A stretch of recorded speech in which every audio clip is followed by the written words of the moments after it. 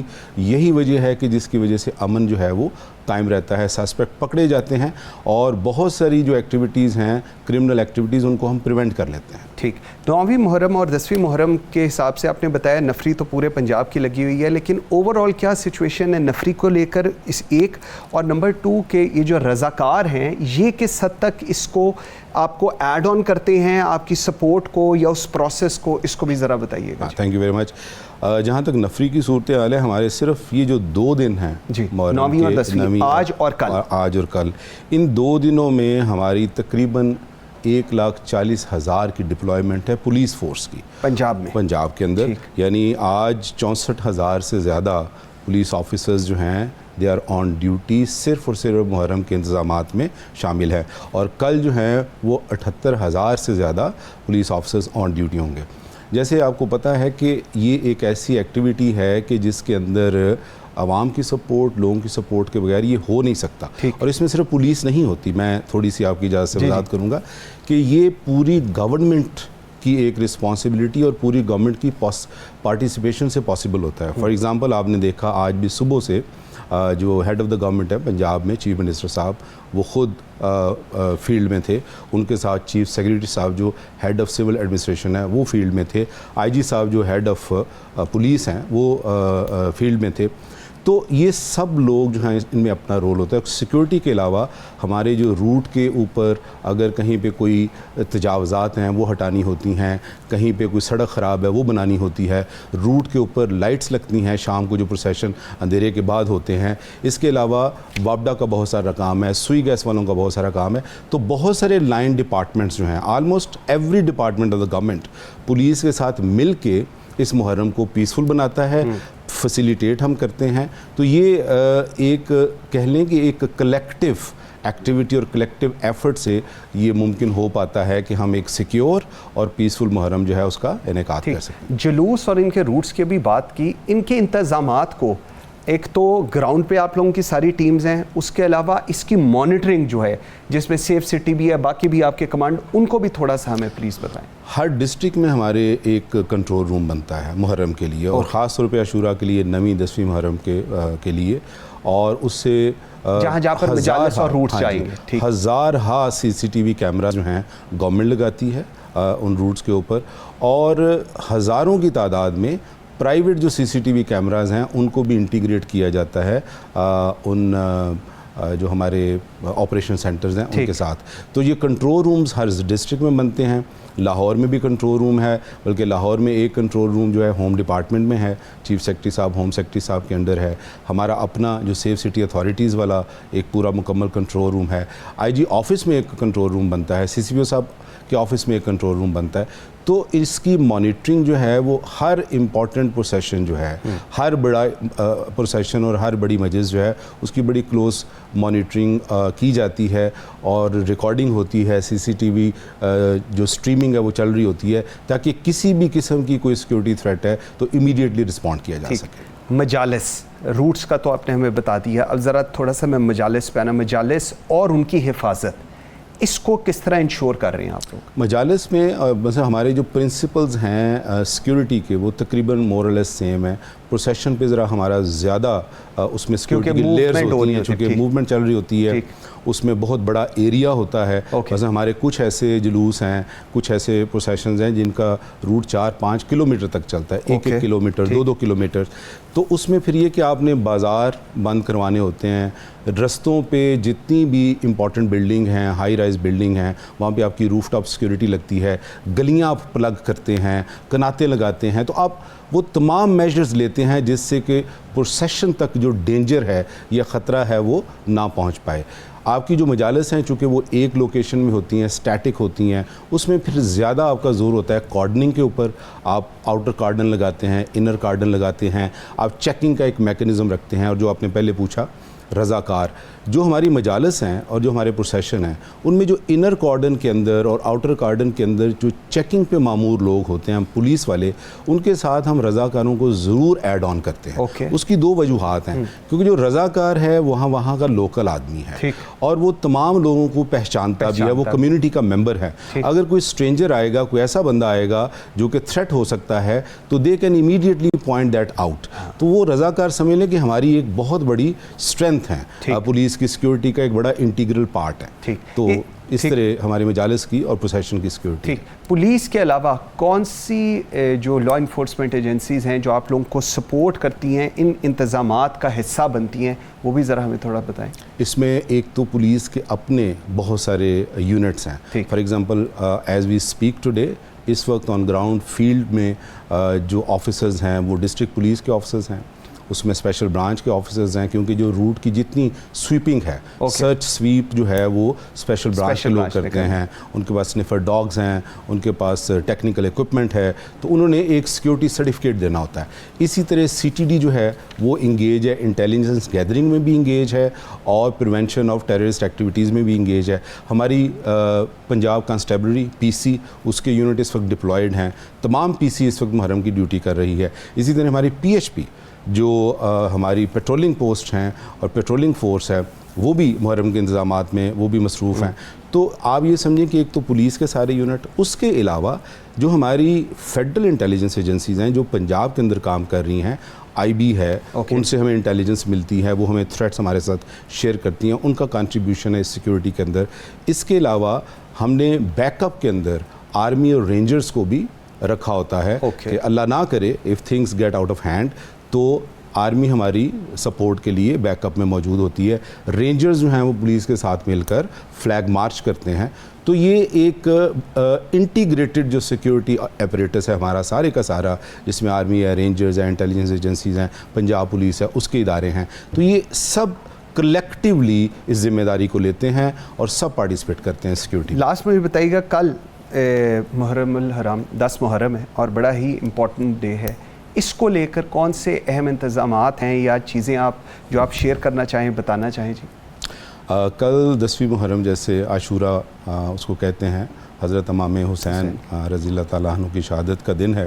اگر آپ اجازت دیں تو انتظامات سے پہلے میں امام علی مقام کی شان میں کچھ ہدیہ عقیدت پیش کروں. حضرت خواجہ معین الدین چشتی اجمیری، جن کو سلطان ہند بھی کہتے ہیں، ان کی فارسی کے 2 اشعار ہیں. شاہ است حسین پادشاہ است حسین، دین است حسین دین پناہ است حسین، سرداد نہ داد دست در دست یزید، حقہ کے بنائے لا الہ است حسین. تو حضرت خواجہ معین الدین چشتی نے امام کو کہا ہے کہ یہ تو ہمارے ایمان کی بنیاد ہیں. اور حضرت علامہ اقبال نے آپ کو ان الفاظ میں خراج عقیدت پیش کیا ہے کہ غریب و سادہ و رنگی ہیں داستان حرم، نہایت اس کی حسین ابتدا ہیں اسماعیل. تو ان کی علامہ اقبال صاحب کے الفاظ میں ہماری جو داستان ہے پوری اسلام کی، وہ حضرت اسماعیل علیہ السلام سے شروع ہوتی ہے اور اس کی انتہا حضرت امام حسین پہ ہوتی ہے. تو 10 محرم کے حوالے سے کل ہمارا بہت بڑا دن ہے، سب سے امپورٹنٹ دن ہے محرم کا. جیسے میں نے پہلے کہا کہ 78,875 پولیس فورس ہماری ڈپلائڈ ہے اور سینکڑوں گاڑیاں جو ہیں وہ لگی ہوئی ہیں. Tens of thousands of volunteer جو ہیں رضاکار، وہ ڈیوٹی کر رہے ہیں. کل کے دن میں ہمارے 2,726 پروسیشنز ہیں پورے پنجاب کے اندر. 20,000 سے زیادہ ہماری 2672 ہماری مجالس ہیں جن پر 20,000 سے زیادہ لوگ ڈپلائڈ ہیں. پروسیشنز کے اوپر 58,000 سے زیادہ لوگ ڈپلائڈ ہیں. تو ہم نے کوئی جس کو کہتے ہیں نا کہ دقیقہ فرق گزاشت نہیں کیا سیکیورٹی انتظامات میں، اور اللہ تعالیٰ سے دعا ہے کہ کل کا اہم اور بڑا دن جو ہے وہ خیر و عافیت سے گزرے۔ یہاں پہ ایک چھوٹی سی بات آپ کے پروگرام کی وساطت سے میں اتحاد بین المسلمین جو ہیں ان کو خراج عقیدت پیش کرنا چاہتا ہوں۔ مولانا ابو الخبیر آزاد ایک بہت بڑا نام ہے، قاضی مسجد کے امام ہیں، ان کی قیادت میں 40-50 علماء کا وفد آئی جی صاحب پنجاب جو ہیں ان کو آ کے ملا، اور انہوں نے جن جذبات کا اظہار کیا اس میں تمام مسالک کے علماء تھے۔ ان کے جذبات اور ان کی باتیں سن کے مجھے اس بات کا یقین ہے کہ یہ ملک جو ہے یہ انشاءاللہ امن کا گہوارہ ان سب لوگوں کی مدد سے بنے گا، اور ہمیشہ ہم امن کے ساتھ رہیں گے انشاءاللہ تعالی۔ شہزاد سلطان صاحب بہت شکریہ جی آپ کے ٹائم دینے کا۔ آج کے لیے اتنا ہی، مجھے منصور اعظم قاضی کو دیجیے اجازت۔ اللہ حافظ۔